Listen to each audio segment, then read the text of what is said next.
your point, there are incentives. On November 14th, 2011, Trump tweeted, Barack Obama will attack Iran in the not too distant future because it will help him win the election. So the way he thinks of it is, oh, rally around the flag effect, you do a war, your poll numbers go up. To your point, it revitalizes the economy in the sense that our welfare in this country is warfare, and you beef up the military-industrial complex and people get jobs in that industry.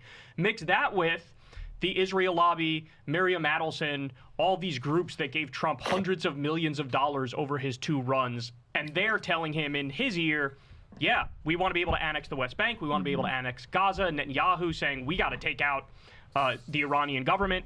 Trump is surrounded by all of these incentives where what you just laid out is not only possible, but plausible. Let me add one more layer to that, which is that, Michael, you were gesturing at the fact that the way Trump has gone about claiming some of these extraordinary and I would say unconstitutional powers is by claiming that we are effectively at war. Right. The Alien Enemies Act. Like, we're supposedly invaded by this Venezuelan gang that, best estimates are there's maybe 200 members of here. And, they're supposedly invaded by the Venezuelan government. Exactly. Like, that's the basis for the invocation of that Alien Enemies Act. It's not just that the gang has come over the border. It's that the Venezuelan government is in concert with those gangs, thus justifying the declaration of a state of war with Venezuela itself. Yeah, so you have that. There was a memorandum that required an analysis of whether the Insurrection Act should be invoked. That drops on April 20th. So you've got that. You obviously have, with regard to the tariffs, they're claiming that Trump can do this complete upending of our economic system and the global economic system, a power that's supposed to be reserved for Congress. They're supposed to be, power of the purse, in charge of raising revenue, et cetera. He's claiming those powers for himself, also under the auspices of national security. So, what could be more emergency? Potent? That's the that's in the legislation that they're putatively invoking. That they're using. Yeah. So what could be, a better justification for war. More power grabs, more authoritarian, actions and consolidation of power than an actual war? And, I think also with when you put all of these things together, the intentional crashing of the economy, which you're 100% correct about, put together with the crushing of dissent and the labeling of someone who hurts a Tesla as a domestic terrorist, and the potential of war, like, it also feels like not only are they trying to manufacture a recession, but that they're also trying to manufacture a real crisis that would allow them to go even further in terms of, the way that Trump has just sucked up power this time around. And just, one last piece of that is you have to look at the total picture of, like, it's not just going after these students or even just going after immigrants. The way that he is and the universities are unfortunately going along with capitulating to his demands about how he wants them to run. So he's an assault on universities, an assault on media, an assault on these law firms. Now with the tariffs, an assault on industry where, every company has to come and beg for their little personal exceptions, et cetera. And you can see the way that he's going step by step to undermine any potential alternative power source in the country. But Michael, when we got into the Iraq war, there was 2 years of relentless propaganda about Iraq and Saddam Hussein and 9/11, and they built up to it. And they lied, and Bush started the propaganda when he had a 90% approval rating after 9/11. For Trump to just, like you said, be like, yeah, I'm going to attack Iran in May if they don't come to the table, which, by the way, he ripped up a peace deal we already had with them, which was working, right? I can't imagine a world where he does that and his approval rating doesn't immediately tank to George W. Bush lows of like 26%. Can you? I don't know. It just seems like Trump has a higher ceiling in his approval rating than previous presidents, or a lower floor. No, a higher floor. I should have said. A higher floor and maybe a lower ceiling. So it's hard to imagine it hovering like Trump's approval rating when he left office in 2021 was actually higher than Biden's turned out to be. Right. After January 6th. So who knows? I mean, I always hesitate to predict the future. I guess it's possible. But you mentioned the Iraq War analogy. Bush at least said that he had to go to the United Nations and at least make an appeal for a UN Security Council resolution. Right. Now, they didn't ultimately get it, and they determined that they were entitled to attack Iraq without getting China and Russia to sign on. But they at least went through the motions.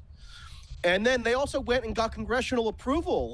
To the Democrats' discredit, most of the Senate Democrats voted to authorize the use of force in Iraq, including Joe Biden and Hillary Clinton and Chuck Schumer, et cetera.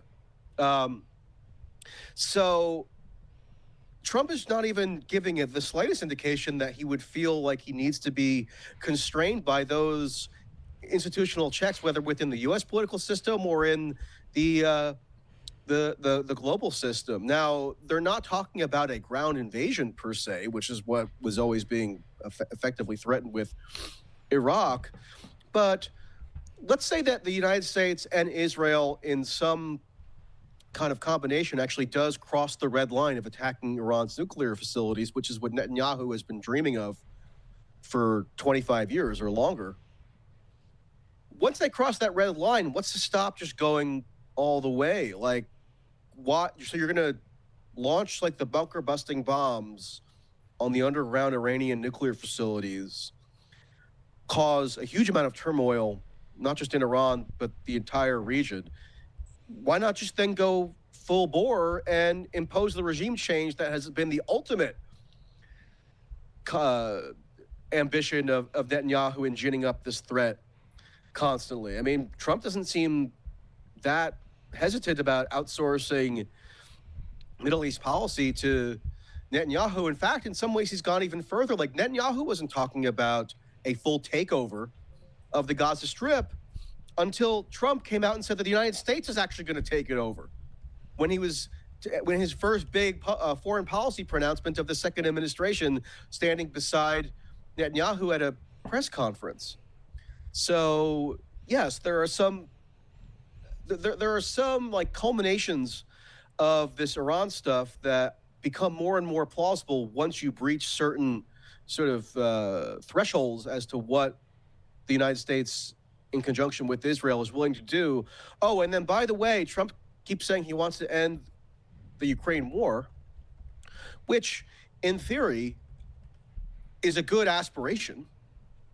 I thought that the Biden administration policy, where we're not going to engage at all with Russia at the senior level, we're just going to keep ramping up the intensity of the weapon systems that we provision to Ukraine and hope for the best. And if that ultimately results in the U.S. basically furnishing the armaments for Ukraine to launch a ground incursion to Russia, well, let's just, sit around and maybe hope that doesn't lead to any kind of nuclear cataclysm. That was a failed policy, in my view.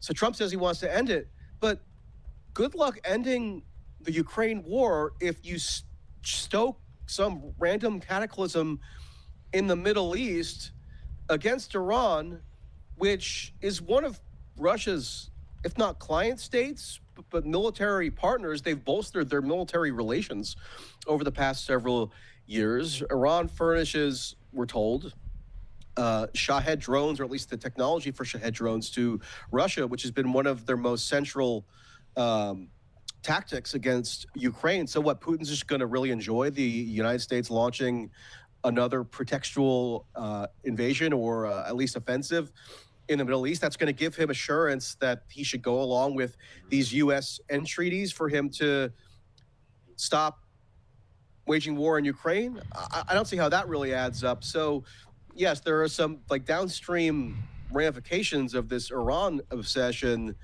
that I think could complicate even what they're saying they're trying to accomplish in other theaters.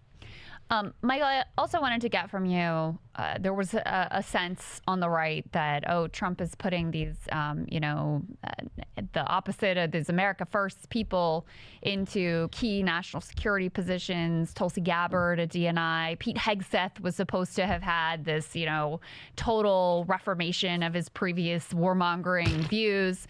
And one of the things that I thought was really